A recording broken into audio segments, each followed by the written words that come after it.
지난 주간에는 참 마음 아픈 일이 하나 있었습니다. 저의 제자이기도 했던 40대 초반의 젊은 부부가 불의의 사고를 당해서 세상을 떠난 것입니다. 너무나 마음 아픈 가슴을 안고 무작정 부산행 비행기를 탔습니다. 코로나로 문상을 받지 못하는 빈소에는 고인의 유족들만 텅 빈 빈소를 지키고 있었습니다. 부모님을 만났습니다. 아무 말도 하지 못하고 눈물이 그렁그렁한 그분들의 두 눈을 보면서 함께 울기만 했습니다. 이 말이 무슨 위로가 될까 싶으면서도 제가 이런 말씀을 드렸습니다. 집사님, 우리 하나님도 아들을 십자가에서 무참히 돌아가시는 것을 보았습니다. 자식이 죽어가는 모습을 우리보다 먼저 보신 분은 하나님입니다. 아들을 잃어본 경험이 있는 하나님이 자녀를 먼저 보내는 집사님의 마음을 아실 겁니다. 이 말이 집사님에게 무슨 위로가 되었겠습니까마는 집사님은 그런 생각은 처음 해봤다고 하시면서 하나님도 정말 괴로우셨겠군요. 이렇게 대답을 하셨습니다. 사랑하는 여러분, 우리가 사는 삶이란 이렇게 종종 마음에 깊은 아픔과 슬픔을 가져다 줄 때가 있습니다. 그럴 때마다 우리의 마음을 진정으로 헤아려 주시는 분은 우리 주님밖에 없는 줄로 압니다. 하나님은 우리의 마음을 저 멀리 하늘에서 바라만 보시면서 관조만 하는 분이 아닙니다. 우리와 똑같은 고통을 겪으시면서 우리의 모든 내밀한 슬픔을 몸소 체험하시면서 우리를 아시는 분입니다. 우리 중에 누가 십자가의 고통을 직접 체험해 볼 수 있겠습니까? 예수님은 그 십자가의 고통을 직접 체험하시고 인간을 이해하는 분입니다. 예수님은 우리의 삶의 고통을 관념적으로가 아니라 체험적으로 아시는 분입니다. 그렇기 때문에 우리의 마음을 가장 잘 헤아려 주실 수 있는 분은 예수님밖에 없는 것입니다. 오늘 본문에도 비슷한 이야기가 나옵니다. 예수님께서 사마리아로 다짜고짜 가셨습니다. 아무도 가지 않는 길을 예수님이 몸소 그 장벽을 부수시면서 가시는 것입니다. 거기서 예수님은 오늘 한 여인을 만나십니다. 시간은 낮 12시였고 장소는 야곱의 우물이라고 알려져 있는 우물가 옆이었습니다. 이 야곱의 우물이라는 장소와 낮 12시라고 하는 시간은 많은 의미를 갖습니다. 먼저 낮 12시는 중동 지방에서 사람이 다니는 시간이 아닙니다. 중동의 낮 12시는 아스팔트에서 달걀이 반숙이 된다고 할 정도로 뜨거운 시간입니다. 시원한 아침 시간이나 선선한 저녁 시간에 아낙네들이 물을 길러 오는 것이지 그 뜨거운 낮 12시에 물을 길러 오는 사람은 없습니다. 그런데 그 시간에 예수님도 그 우물가에 가셨고 이 여자도 그 우물에 갔습니다. 이 여인이 낮 12시에 왔다는 것은 이 여인이 교류하는 관계가 아무도 없다는 뜻이기도 하지만 영적으로 보면 이 여자는 바로 낮 12시 정오의 목마름을 가진 사람이라는 것을 알 수 있습니다. 가장 절정의 목마름이 바로 낮 12시의 목마름입니다. 이 여인은 인간이 느낄 수 있는 가장 절정의 목마름을 가지고 이 우물에 왔다는 뜻입니다. 여러분, 어쩌면 이 목마름이 우리의 목마름이 아닙니까? 정말 간절한 목마름을 가지고 이 세상을 살아가고 있는 사람들이 얼마나 많습니까? 바로 이 여인이 그런 목마름을 소유한 사람이다.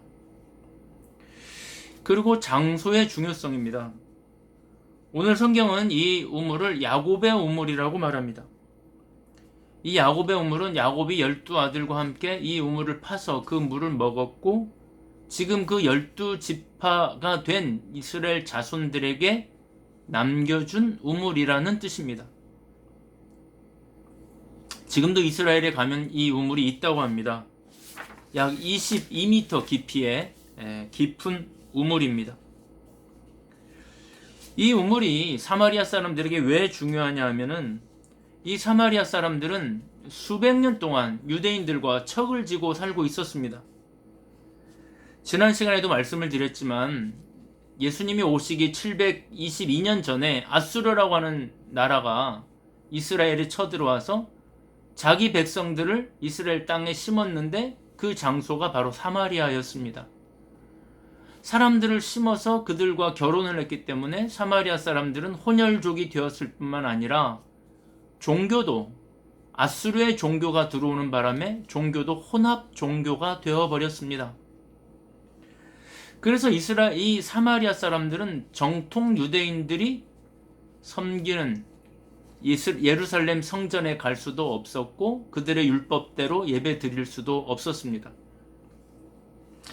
그들이 겨우 회복한 신앙이 바로 야곱의 신앙입니다. 사마리아 땅에 있는 그리심산에 야곱의 성전을 세우고 예루살렘 성전에 갈 수 없으니까요.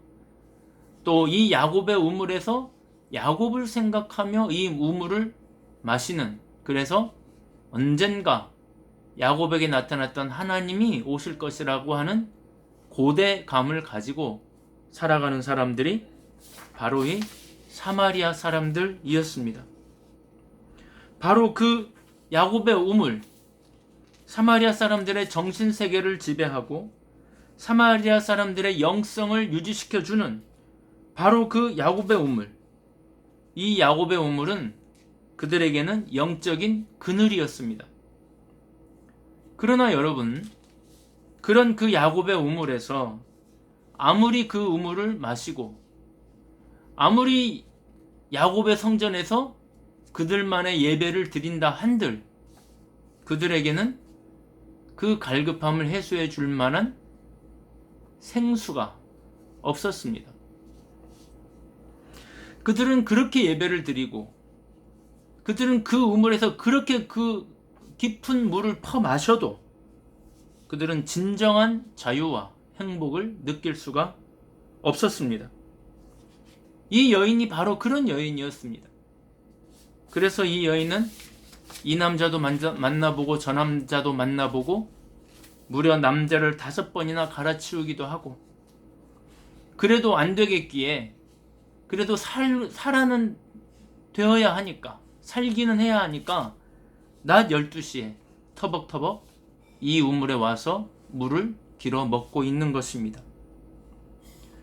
바로 이런 삶을 살고 있는 여인에게 예수님이 찾아오신 것입니다. 그런데 오늘 이 여인을 찾아온 예수님의 모습을 한번 보십시오. 6절을 보니까요. 거기 또 야곱의 우물이 있더라. 예수께서 길 가시다가 피곤하여 우물 곁에 그대로 앉으시니 때가 6시쯤 되었더라. 여기 피곤하시다는 말은 몹시 지쳐 있다는 뜻이고 그대로 앉으셨다는 말은 털썩 주저앉았다는 뜻입니다.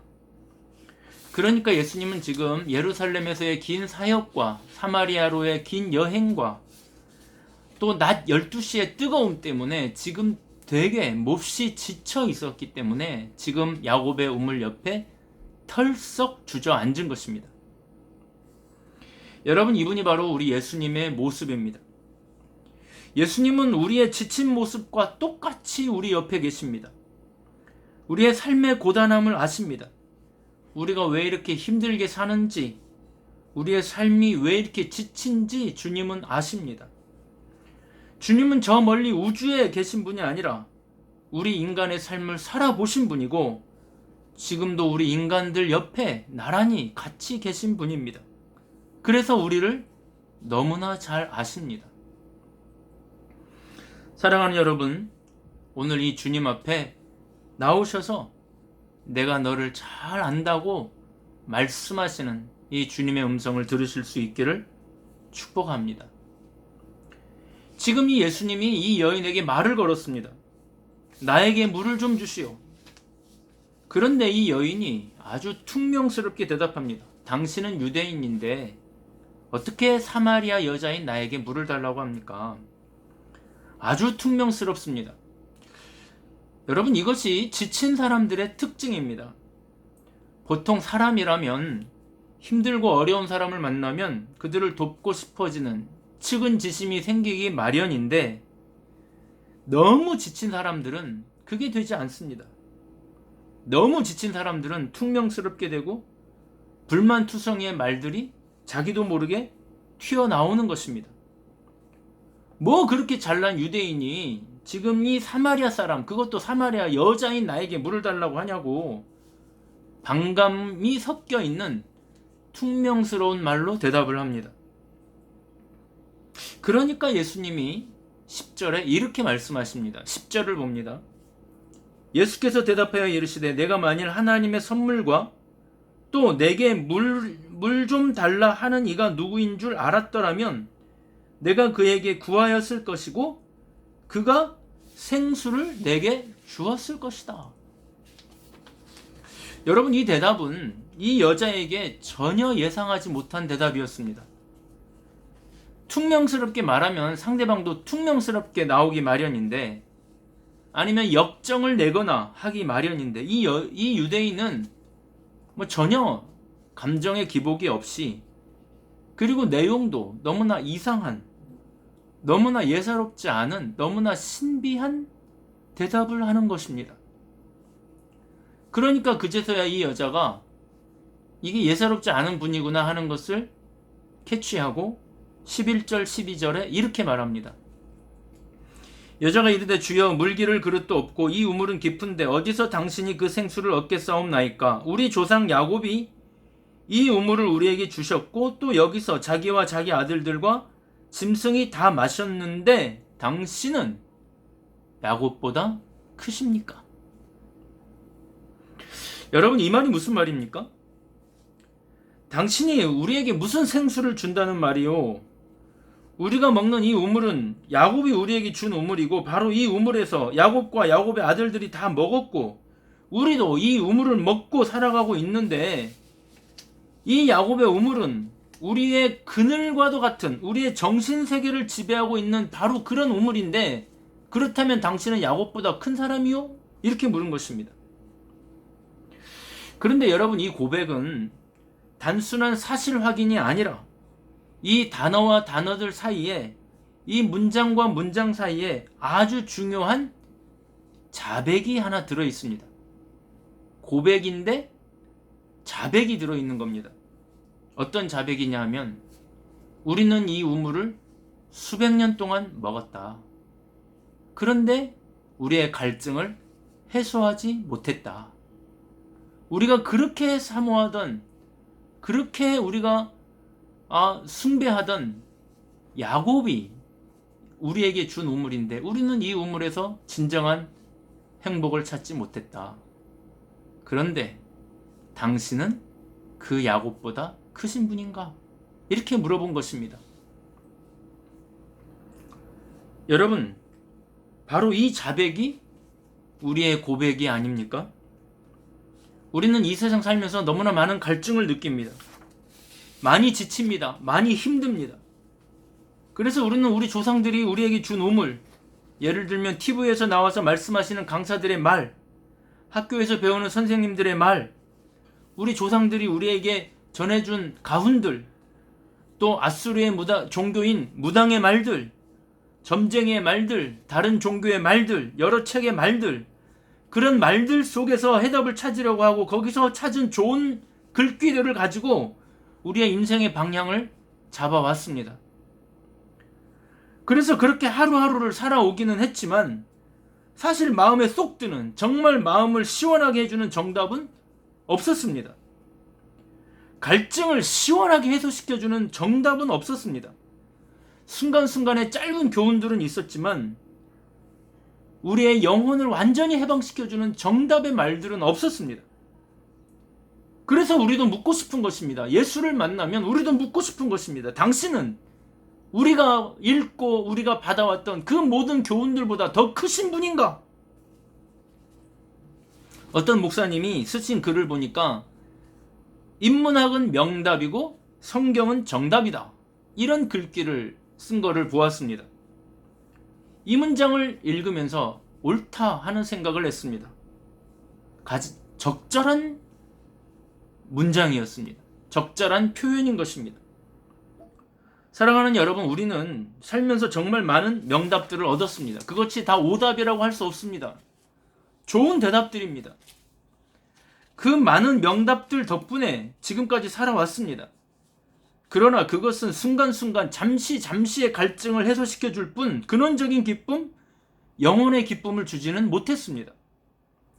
약간의 도움은 되었지만 그것이 본질적으로 우리를 해방시켜 주지 못했습니다. 그러다가 예수를 만나 정답을 찾게 되는 것입니다. 저도 젊은 날 비슷한 경험을 했습니다. 저는 아주 많은 책을 읽지는 않았지만 그 당시 제 또래들보다는 좀 더 많은 책을 읽는 편이었습니다. 고전 소설들을 읽고 철학 서적들을 읽고 사회과학 서적들을 읽었습니다. 유명하다고 하는 사람들의 책은 헌책방이라도 가서 사서 읽으려고 했습니다. 그런 책들에게서 얻은 교훈들은 많은 명답들이 있었습니다. 그러나 그것이 정답이 아니었습니다. 오히려 그런 답들이 너무나 많은 혼란을 가져다 주기도 하고 마음을 더 괴롭게 하기도 하고 마음에서 더 많은 분노심을 갖게 하기도 하는, 그래서 때로는 마음이 너무나 혼란스럽고 혼돈되고 공허하고, 그래서 죽음을 생각할 만큼 그 마음이 혼돈 가운데 거할 때도 있었습니다. 그러다가 예수님을 만났습니다.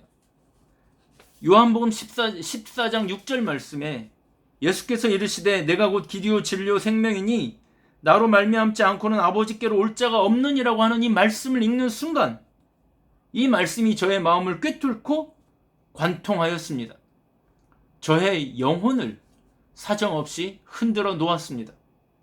저의 갈증에 폭포수처럼 생수가 쏟아졌습니다. 눈물이 하염없이 내렸습니다. 이 사건이 저에게는 깊은 고독과 피곤함을 해소하는 정답의 사건이 되었고 삶의 의미가 되었고, 그래서 지금도 그분이 제시한 길을 뚜벅뚜벅 걸어가고 있는 중인 것입니다. 바로 이런 만남의 과정이 지금 사마리아의 어떤 여인에게서 일어나고 있는 것입니다. 사랑하는 여러분, 예수님의 대답을 보십시오. 얼마나 정확한 대답이십니까? 13절 14절을 보니까요. 예수께서 대답하여 이르시되 이 물을 마시는 자마다 다시 목마르려니와 내가 주는 물을 마시는 자는 영원히 목마르지 아니하리니 내가 주는 물은 그 속에서 영생하도록 솟아나는 샘물이 되리라. 많은 명답을 얻은 자는 또 다른 명답을 찾아 헤매겠지만 예수님이 주는 물을 먹는 자는 정답을 얻게 될 것이다. 사랑하는 여러분, 그러면 왜 성경 말씀, 왜 예수님의 말씀이 정답이 되는 것일까요? 그것은 예수님의 답, 예수님이 주시는 이 샘물은 부모의 마음으로 예수님의 살과 피를 찢어서 맺은 열매이기 때문입니다. 그냥 책상 앞에 앉아서 저 높은 하늘에서 관조하는 신이 툭 던져줬기 때문이 아니라, 어떤 고상한 수행을 통해서 얻은 진리가 아니라 예수님께서 십자가에서 모든 피를 흘리시면서 죽음과 맞바꾸어서 얻은 교훈, 그 진리이기 때문에 우리에게 생수가 되는 것입니다. 예수님이 눈물과 피와 땀으로 얻은 열매이기 때문입니다. 오래전 이야기이긴 합니다만 아르메니아 대지진 때의 이야기입니다. 아르메니아에 큰 지진이 일어났을 때 지진으로 건물이 무너져서 26살의 아주 젊은 엄마 수잔나와 4살 된 딸 가야니가 건물 벽 속에 갇혔습니다. 모녀를 기다리는 것은 오직 죽음의 공포뿐이었습니다. 아이는 갈증과 굶주림에 울부짖었습니다. 그때 엄마 수잔나는 유리 조각으로 손가락을 찔러 딸에게 자신의 피를 먹였습니다. 어머니는 딸이 보칠 때마다 차례차례 손가락을 베어 아이의 입에 물렸습니다. 이들 모녀는 매몰된 지 14일 만에 극적으로 구출됐는데 어머니 수잔나의 손가락 10개는 모두 피범벅이 되어 있었습니다. 사랑하는 여러분, 이 손이 바로 우리 예수님의 손입니다. 우리 옆에 와 계신 우리와 똑같은 모습으로 우리의 삶의 구석구석, 우리의 삶의 모든 애환을 알고 계시는 예수님 앞에 나오시기를 바랍니다. 와서 부모님과 같은, 수잔나와 같은 예수님의 풍성한 은혜와 위로를 받으시기를 축복합니다. 모든 명답들보다 더 크신 주님의 정답을 들으시고 우리의 갈증을 해소하시는 주님의 말씀을 들으시고 여러분의 모든 고통과 고뇌로부터 해방되시기를 주님의 이름으로 축복합니다. 사마리아 여인이 주님을 만났던 것처럼 이 한 주간 우리 주님을 만나 깊은 사랑과 교제의 축복을 누리는 이번 한 주간 되시기를 주님의 이름으로 축복합니다.